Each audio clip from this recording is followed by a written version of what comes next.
দর্শক, গতকালকেই আলোচনা করেছিলাম যে অন্তত দেশের 10টি জেলায় আওয়ামী লীগের অফিস খোলার ঘটনা ঘটেছে। দেশের অন্তত 70-80 জায়গায় আওয়ামী লীগের অফিস খোলার ঘটনা ঘটেছে। গতকালকে এই আলোচনা করে আমরা প্রশ্নই করছিলাম আপনাদেরকে যে এই ব্যাপারগুলো কি ইঙ্গিত দিচ্ছে।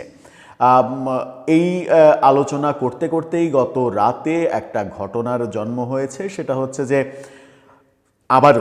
আবারও খুলনার পরে আবারও আওয়ামী লীগের অফিসে মব হয়েছে, আবারও ভাঙচুর, আগুন দেওয়ার ঘটনা ঘটেছে এবং আবারও ওই ছাত্র জনতা, আবারও ওই এনসিপির নেতারা। ঘটনাটা যখন ঘটেছে তখন আমরা দেখতে পাচ্ছি যে আওয়ামী লীগের ভগ্নস্তূপ হয়ে থাকা একটা অফিসে আবারও দাউ দাউ করে আগুন জ্বলছে। অথচ একদিন আগেই আমাদের নতুন স্বরাষ্ট্রমন্ত্রী তিনি ঘোষণা দিয়েছেন মবের পরিসমাপ্তি হয়েছে, মব কালচার আর করা যাবে না। তাহলে কি যারা এই স্বরাষ্ট্রমন্ত্রীর কথা উপেক্ষা করে আবারও মব তৈরি করছে, সমাজে আবারও গত 1.5 বছরের মতো অবস্থা তৈরি করার শুরুটা করতে চাইছে, তারা অনেক বেশি শক্তিশালী? চলুন একটু জেনে দেখি কি ঘটনা ঘটল, এই ঘটনা বর্তমান সরকার কিভাবে ঠেকাবে, নাকি এগুলো বৈধতা পেয়ে যাবে। থাকবেন পলিটিক্স টিভির নিয়মিত আয়োজনে।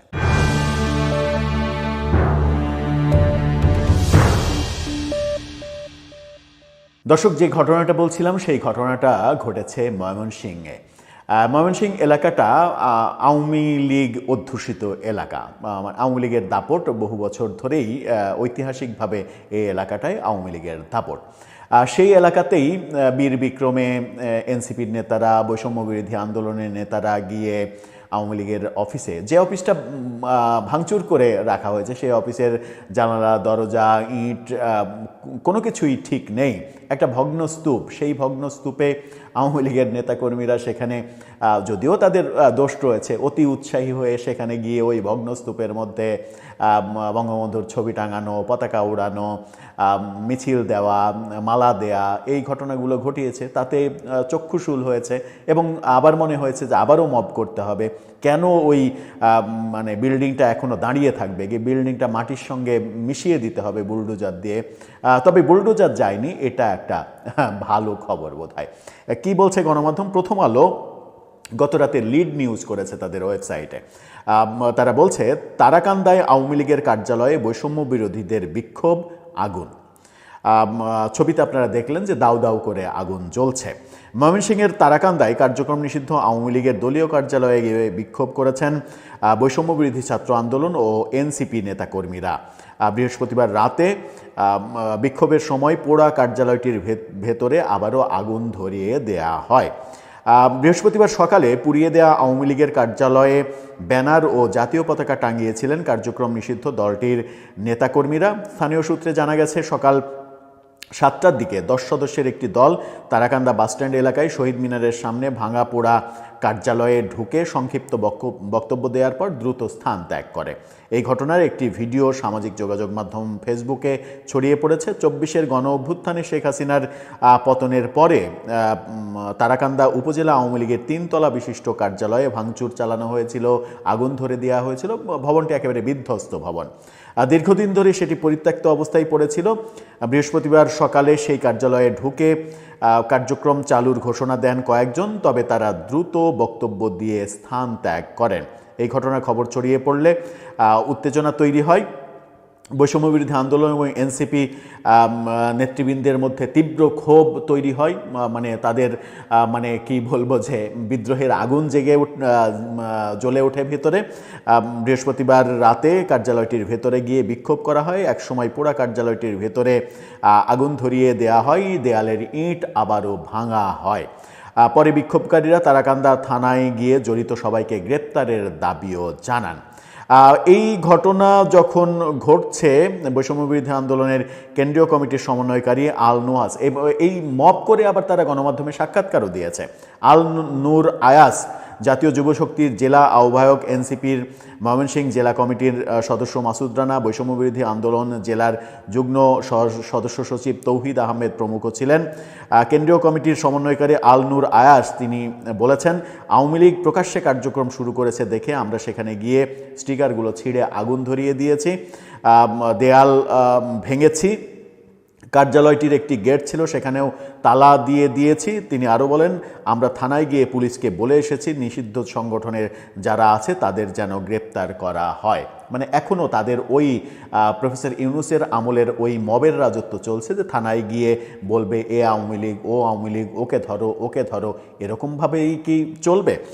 এরকমভাবে চলবে এই প্রশ্নটা যখন করছি তখন আমরা দেখেছি যে একদিন আগেই আমাদের স্বরাষ্ট্রমন্ত্রী ঘোষণা দিয়েছেন মবের রাজত্ব শেষ, মব আর করা যাবে না। কিন্তু এই ঘটনা ঘটল একাধিক জায়গায় দেশের, এবং এই স্বরাষ্ট্রমন্ত্রীর ঘোষণার পরে এই ঘটনাটা বড় ঘটনা একটা ঘটল, তাও ময়মনসিংহের মতো এলাকায়।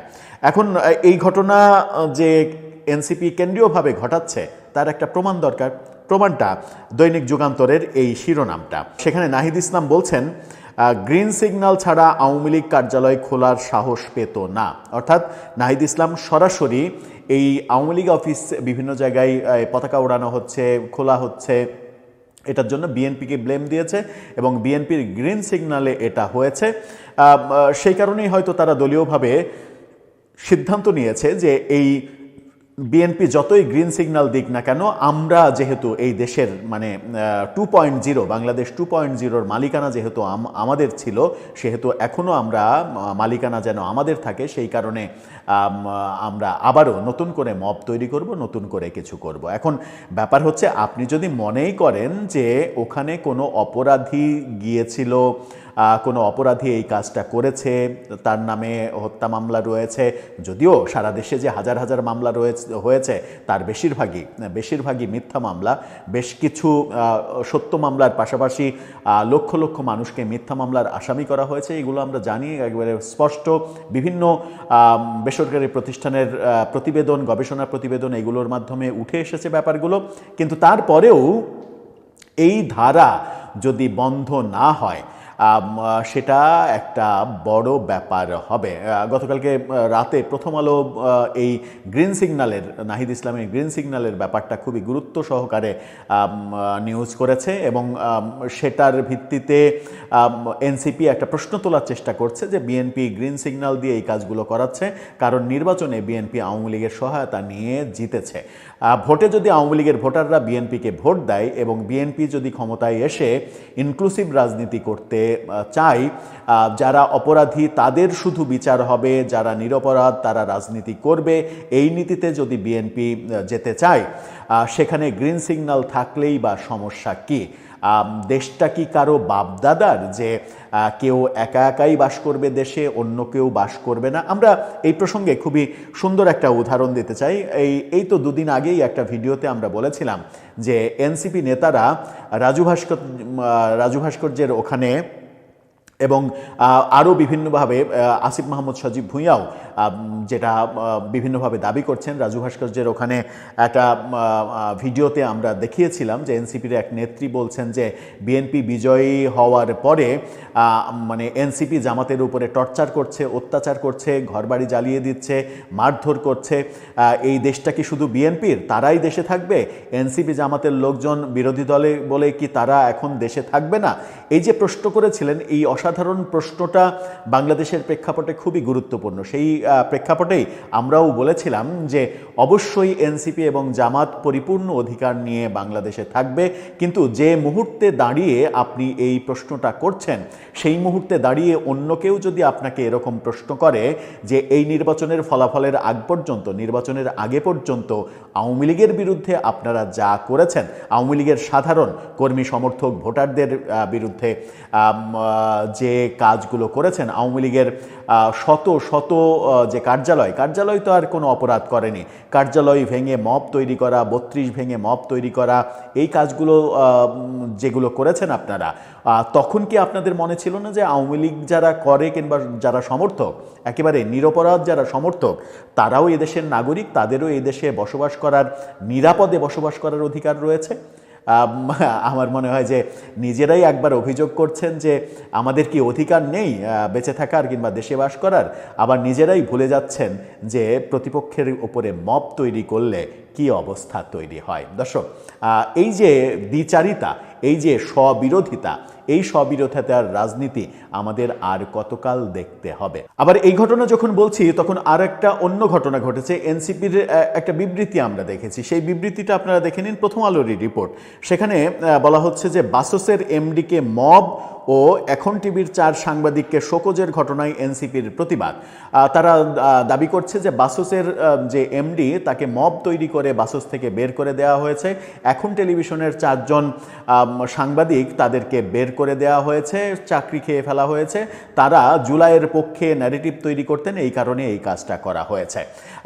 যখন তারা আওয়ামী লীগের উপরে মব করছে, তখন তারা আবার অন্যদিকে তাদের নিজেদের উপরে কিংবা নিজেদের পক্ষের শক্তির উপরে মব হচ্ছে এরকম অভিযোগ করছে।